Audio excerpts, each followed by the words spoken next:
Buying a new SUV in 2026 is a complete nightmare. Prices are sky high, every brand claims they have the best tech, and you're stuck wondering if you should go full electric or stick with gas. Enter the Honda CR-V Hybrid. It's the safe bet, the golden child of the compact SUV world. But here's the problem. The competition has caught up. Toyota is nipping at its heels with better fuel economy, and Hyundai is offering more tech for less money.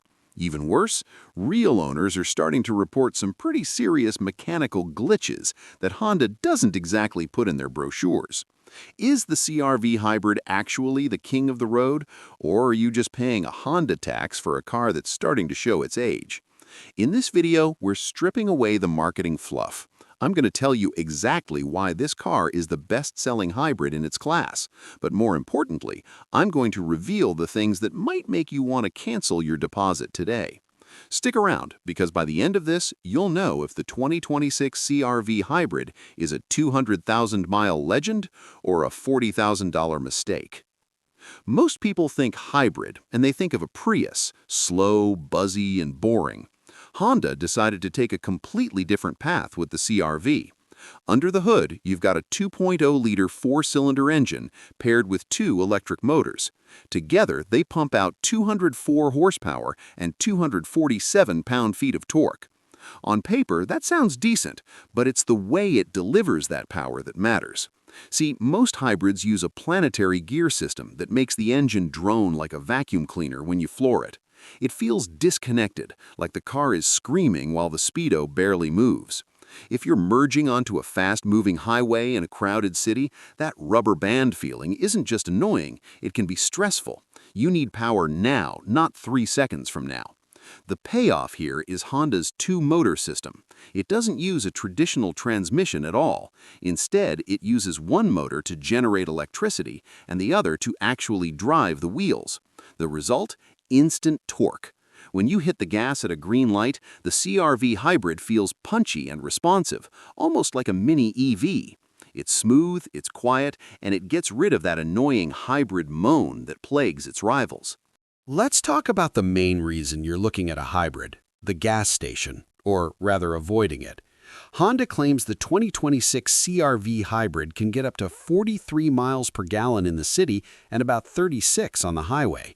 If you do the math, that's thousands of dollars saved over a few years compared to the gas-only version. But here's where the tension builds. If you spend most of your time on the interstate at 75 miles per hour, that hybrid battery is basically just dead weight. Real-world testing shows that once you get up to high speeds, that 40-plus mpg starts to tumble. Some owners report getting closer to 30 mpg on long road trips in the winter. If you bought this car specifically to crush long-distance highway miles, you might be wondering if the extra $5,000 or $6,000 for the hybrid trim was even worth it. However, if you live in the suburbs or a city where 90% of us actually drive, the CR-V Hybrid is a literal cheat code. Because of the way Honda tuned the regenerative braking, you can basically drive in B mode using just one pedal. Every time you slow down for a red light, you're putting free energy back into the tank. In heavy stop-and-go traffic, the CR-V thrives where gas cars suffer. You're not just saving money, you're getting a car that feels better the worse the traffic gets. If you're a parent or someone who hauls a lot of gear, the interior is your office. Honda's man maximum, machine minimum philosophy is on full display here. The 2026 model features that iconic honeycomb mesh across the dash, a 9-inch touchscreen, and a physical volume knob. It's clean, it's intuitive, and it doesn't require a PhD to change the air conditioning. But there's a catch. Compared to the Hyundai Tucson or the Kia Sportage, the CR-V's interior can feel a bit, well, plain. There are no massive 12-inch panoramic curved screens here. The backup camera resolution looks like it was filmed on a flip phone from 2010.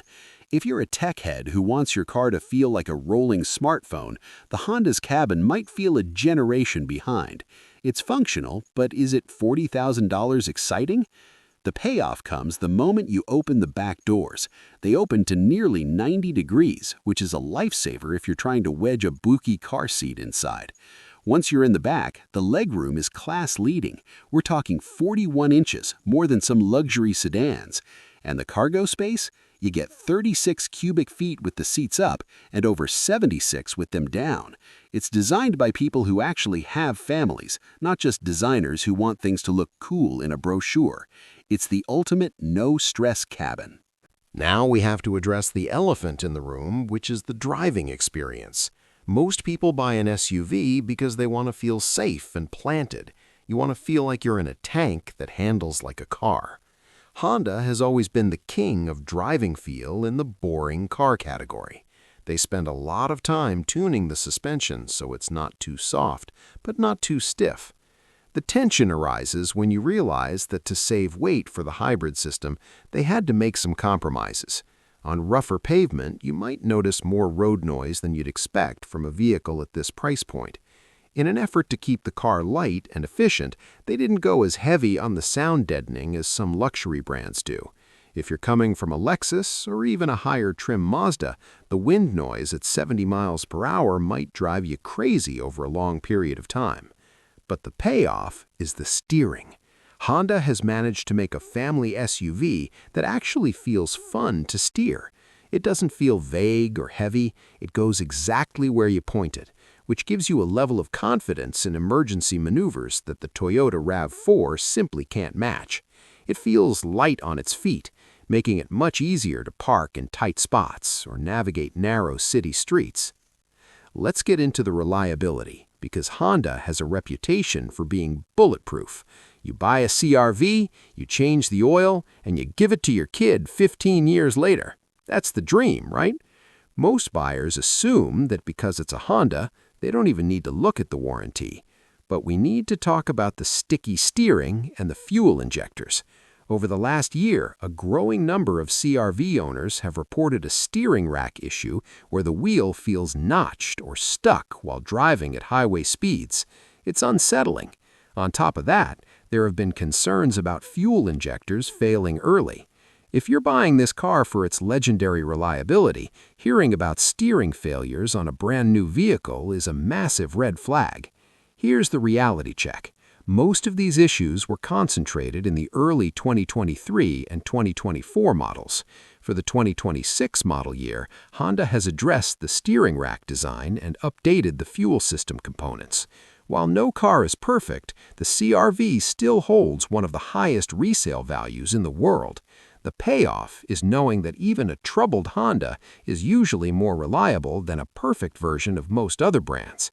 When you go to sell this car in 5 years, you're going to get a much larger chunk of your money back than if you bought almost anything else. Finally, we have to talk about the price. The CR-V Hybrid isn't the budget option anymore. With the Sport, Sport L, and Sport Touring trims, you're looking at a price tag that can easily sweep past $42,000. That is a lot of money for a compact Honda. The tension is real when you look at the monthly payment. You could buy a base-level luxury SUV for that kind of money, or you could get a fully loaded plug-in hybrid from another brand that offers 30 miles of pure electric range. You might feel like you're getting less car for more money because you don't get a panoramic sunroof or ventilated seats on the mid-trims. But the payoff is the long-term cost of ownership. The CR-V Hybrid uses a very simple mechanical layout compared to its rivals. There are no complicated turbochargers to fail, and the braking system lasts twice as long because of the regenerative motors. When you factor in the fuel savings, the lower maintenance costs, and that sky-high resale value, the CR-V Hybrid actually ends up being one of the cheapest cars to own over a 10-year period. It's not a purchase you make with your heart, it's a purchase you make with your calculator. So, should you buy it? If you want the most refined, spacious, and stress-free hybrid on the market, the answer is a resounding yes. The 2026 CR-V Hybrid isn't perfect, but it's the most complete package you can buy today. But remember, if you do mostly highway driving, or if you absolutely must have the latest 12-inch screens and 360-degree cameras, you might feel a bit of buyer's remorse when you see a Tucson or a RAV4 in the parking lot. At the end of the day, a car is an investment, and very few investments hold their value and protect your family like this one. If you found this breakdown helpful, do me a huge favor. Hit that like button and subscribe to the channel. It helps us keep making these deep dives without any brand sponsorships getting in the way. Also, I want to hear from you. Would you take the CR-V Hybrid over the RAV4, or is Toyota still the hybrid king in your book? Let me know in the comments below. Thanks for watching, and I'll see you in the next one.